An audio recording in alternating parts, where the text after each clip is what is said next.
जय हिंद मित्रांनो, स्वागत आहे आपलं द गुरुजी यूट्यूब चॅनलवर. मित्रांनो, जी काही पहिली यादी लागली होती 11,085 उमेदवारांची, फर्स्ट जी यादी होती, तर त्या यादी संदर्भात बघा कार्यवाही सध्या अंतिम टप्प्यात आलेली आहे. कारण ज्या ज्या जिल्हा परिषदचं मध्ये सध्या बघा नियुक्तीची प्रक्रिया, समुपदेशनाची प्रक्रिया जी बाकी होती, तर ती बघा सध्या सुरळीतपणे सध्या सुरू आहे एक एक जिल्ह्याची. तर आजच्या दिवसाला सध्या 21 तारखेला महत्त्वाच्या जिल्हा परिषद कोल्हापूर संदर्भात ज्या महत्त्वाची जी काही अपडेट होती, तर ती म्हणजे जी काही 27 तारखेला कोल्हापूर जिल्हा परिषद संदर्भात बघा महत्त्वाचं समुपदेशन होणार आहे. तसंच बघा आजच्या दिवसाला जे काही जिल्हा परिषद सोलापूर आहे, तर सोलापूर संदर्भात आज जे समुपदेशन सध्या त्या ठिकाणी सुरू आहे आणि त्यांना पुढील जी काही कार्यवाही असेल आदेशासंदर्भात, तर ती त्या ठिकाणी बघा होणार आहे. तसंच बघा आजच्या दिवसाला महत्त्वाचं जे काही पत्र सध्या बघा लेटेस्ट पत्र इश्यू करण्यात आलं आहे, तर ते म्हणजे जिल्हा परिषद परभणी संदर्भात आहे. तर या ठिकाणी तुम्हाला स्क्रीनवर दिसत आहे जिल्हा परिषद परभणीचं सध्या जे काही समुपदेशन बाकी होतं, कारण जिल्हा परिषद परभणीमध्ये देखील सध्या जे काही आचारसंहितेमध्ये सध्या अडसर या ठिकाणी निर्माण झाला होता. तर आजच्या दिवसाला जे पत्र आहे समुपदेशनासाठी, तर ते या ठिकाणी बघा निर्गमित करण्यात आलं आहे. तर ज्यांची जिल्हा परिषद परभणीमध्ये सध्या बघा शिफारस झाली असेल, तर त्या उमेदवारांसाठी आनंदाची बघा या ठिकाणी बघा गोष्ट आहे. तर हे जे पत्र आहे ते संबंधित संपूर्ण जे काही पवित्र प्रणालीमार्फत शिफारस झालेले जे उमेदवार आहे, जवळपास या ठिकाणी निवड यादीतील मराठी माध्यमाचे 1 ते 94 व त्या ठिकाणी उर्दू माध्यमाचे 1 ते 4 असे या ठिकाणी संपूर्ण जे काही उमेदवारांना हे पत्र इश्यू करण्यात आलेलं आहे. तर ह्या पत्रामध्ये बघा जो विषय देण्यात आला आहे, तर त्या विषयामध्ये आपल्याला सरळ दिसतंय की पवित्र प्रणाली अंतर्गत पदभरती 2022च्या अनुषंगाने पदस्थापना देण्यास्तव पात्र उमेदवारांची अंतिम ज्येष्ठ यादी प्रसिद्धी करण्याबाबत. तर ह्याच्यामध्ये जे काही म्हणण्यात आलं आहे की संबंधित ज्या काही समुपदेशन प्रक्रिया त्या ठिकाणी होणार आहे, तर ते समुपदेशन प्रक्रिया संदर्भात या ठिकाणी स्टेटमेंट देण्यात आलं आहे. तर ते आपण डायरेक्ट समुपदेशन संदर्भात इथं बघूया. तर आपल्याला माहिती आहे की पहिली यादी सध्या लागली होती, त्यानंतर पुढीलच्या ज्या प्रक्रिया होत्या, तर त्या काही जिल्हा परिषदेमध्ये सध्या बाकी होत्या. तर त्या अनुषंगाने सदर या ठिकाणी बघा जे काही पात्र उमेदवारांच्या समुपदेशनासाठी दिनांक 26/6/2024 रोजी दुपारी 1 वाजता संबंधित जी काही इमारत आहे जिल्हा परिषद परभणी संदर्भात, तर तिथे बघा सध्या उपस्थित राहायचं आहे. आणि सोबत या ठिकाणी बघा जे काही सेवा जी अंतिम ज्येष्ठ यादी आहे, तर ती देखील सध्या या पत्राला जोडण्यात आली आहे. तर एकंदरीत जिल्हा परिषद परभणीमध्ये ज्यांची सध्या बघा शिफारस झाली आहे, तर त्यांच्यासाठी आनंदाची गोष्ट आहे. कारण त्यांचं समुपदेशन पदस्थापना 26/6/2024ला सध्या बघा होणार आहे. तर हे अतिशय महत्त्वाचं आहे. त्यानंतर दुसऱ्या दिवशी म्हणजे 27 तारखेला जिल्हा परिषद कोल्हापूर संदर्भात समुपदेशन त्या ठिकाणी असणार आहे.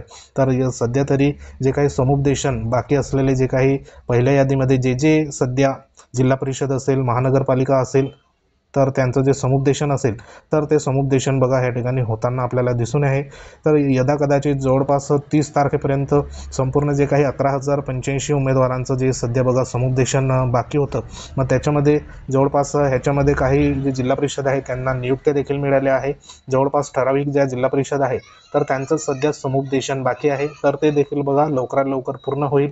एकंदरीत जे काही रयत संदर्भात, रयत शिक्षण संस्थेसंदर्भात देखील ज्या प्रलंबित सध्या ज्या काही प्रोसेस आहे, डॉक्युमेंट संदर्भात असेल किंवा पुढच्या ज्या प्रोसेस असेल, तर एकंदरीत सध्या जी काही कोर्ट केस असल्यामुळे हेअरिंग या ठिकाणी जवळपास 27 तारखेला त्या ठिकाणी आहे. तर त्या हेअरिंगमध्ये नेमकं कोणता आदेश येतो, तर त्या आदेशाला अनुसरून पुढील जी काही प्रक्रिया असेल रयत शिक्षण संस्थेसंदर्भात, तर ती त्या ठिकाणी होऊ शकते. तर अशा सध्या जे काही महत्त्वाचे जे पत्र होतं, तर ते सध्या तरी जिल्हा परिषद परभणी संदर्भात त्या ठिकाणी आपल्यापर्यंत सध्या बघा आलेलं आहे. तर परभणीचं 26 तारखेला ज्यांचं सध्या बघा शिफारस झाली असेल, तर त्याने 26 तारखेला दुपारी 1 वाजेपर्यंत त्या ठिकाणी सध्या उपस्थित राहायचं आहे समुपदेशन संदर्भात. तर हे एक महत्त्वाचं सध्या पत्र होतं. तसंच बघा जी काही उर्वरित शिक्षक भरती संदर्भात सध्या जी कन्व्हर्टेड यादी संदर्भात बघा आपण आतुरतेने वाट बघत आहे. कारण आज सध्या 21 तारीख आहे, तर 21 तारखेपर्यंत सध्या जे सैनिकी कल्याण बोर्ड आहे, तर त्यांच्या माध्यमातून संपूर्ण जे काही जिल्हा परिषद असेल, तर त्या जिल्हा परिषदेला सध्या जे पत्र इश्यू करण्यात आलं होतं माजी सैनिक जागे संदर्भात, कन्व्हर्टर संदर्भात, तर त्या संदर्भात 2 ते 3 जे जिल्हा परिषदेची सध्या बघा प्रलंबित जी माहिती होती, तर ती आजच्या दिवसापर्यंत सध्या त्यांना मुदत दिली होती. ती एकंदरीत त्या ठिकाणी आज संध्याकाळपर्यंत प्राप्त होताच जी काही NOC आहे, तर ती NOC बघा मिळणे त्या ठिकाणी गरजेचं आहे. तर ती आज संध्याकाळपर्यंत बघा मिळणे अपेक्षित आहे. आज जर संध्याकाळी या ठिकाणी NOC संबंधित जे काही सैनिक कल्याण बोर्ड आहे, तर त्यांच्याकडून त्या जे काही आयुक्त कार्यालय आहे त्यांना मिळाली की पुढील ज्या 8 ते 10 तासाच्या दरम्यानमध्ये त्या ठिकाणी जी काही कन्व्हर्टेड यादी आहे तर ती लागू शकते. तर आज जर सध्या परवानगी मिळाली तर आपल्याला आज रात्रीपर्यंत ज्या कन्व्हर्टेड याद्या असेल तर त्या पाहायला मिळू शकतात. आणि सध्या आज परवानगी जर नाही मिळाली उशिरापर्यंत तर उद्या निश्चित जे काही पुढील जी प्रक्रिया आहे कन्व्हर्टेड संदर्भात तर ती त्या ठिकाणी होऊ शकते. शेवटी जी NOC आहे तर ती NOCची सध्या तरी जे काही आयुक्त कार्यालयाच्या वतीने सध्या जी वाट बघत आहे, कारण संपूर्ण जे काही प्रक्रिया असेल टेस्टिंग स्वरूपात तर कालच्या दिवसाला देखील टेस्टिंग सध्या बघा यादी संदर्भात घेण्यात आली आहे. ज्या ज्या तांत्रिक बाबी आहे तर त्या संदर्भात सध्या प्रक्रिया सध्या सुरू आहे. तर एकंदरीत आपल्याला ह्या 2 दिवसामध्ये जी काही कन्व्हर्टेड यादी संदर्भात जी प्रक्रिया आहे तर ती या ठिकाणी होताना आपल्याला दिसून येईल. तर अशी एक महत्त्वाची सध्या तरी अपडेट होती.